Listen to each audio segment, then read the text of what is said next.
যাচ্ছি, আস্তে আস্তে যত এগোচ্ছি তত আস্তে আস্তে উপরে উঠছি, যত আস্তে আস্তে উঠছি উপরে তত সুন্দর জায়গা দেখতে পাবো।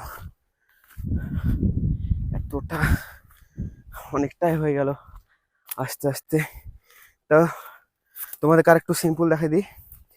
এই জায়গাটা না আসলে হয়তো বুঝতে পারবো না যে জায়গাটা কেমন। দেখো এত সুন্দর জায়গা কোথায় আছে, মুনার ছাড়া কোথাও নাই।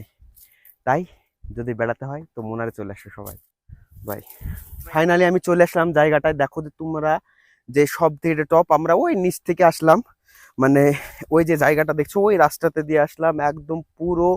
এই জায়গাটা দেখো যে কতটা সুন্দর, এই যে এটা, হ্যাঁ এই পাহাড়গুলা, এই পাহাড়, এইদিকে গাছগুলা, এই গাছগুলা দেখতেই পাচ্ছ তোমরা একদম কতটা উপরে এসেছি আমরা। মানে সামনে কিন্তু এটা দিয়ে চলে গেলে একদম মানে নিচে লো মানে আর কি, হ্যাঁ। আর এটা সব থেকে টপ, মানে পাহাড়ের এই দিকে, মানে মোনারের এই সাইডটাই টপ মানে আর কি দেখা যায়। যে দেখতে পাচ্ছ আমরা কোন জায়গায় আছি, আর পাহাড় গুলা দেখতে পাচ্ছ যে কতটা উপরে আমরা আছি। অনেকটা টাইম লাগলো আসতে, অনেকটা কষ্ট হয়েছে, তারপরে এই জায়গাটা তোমাদেরকে দেখতে পারলাম। মোনারের একটা খুব সুন্দর জায়গা, তোমরা দেখো ভাই কতটা সুন্দর জায়গা, না দেখলে হয়তো তোমরা মিস করে দেবে। তো ভিডিও তোমরা দেখতে থাকো, বাই।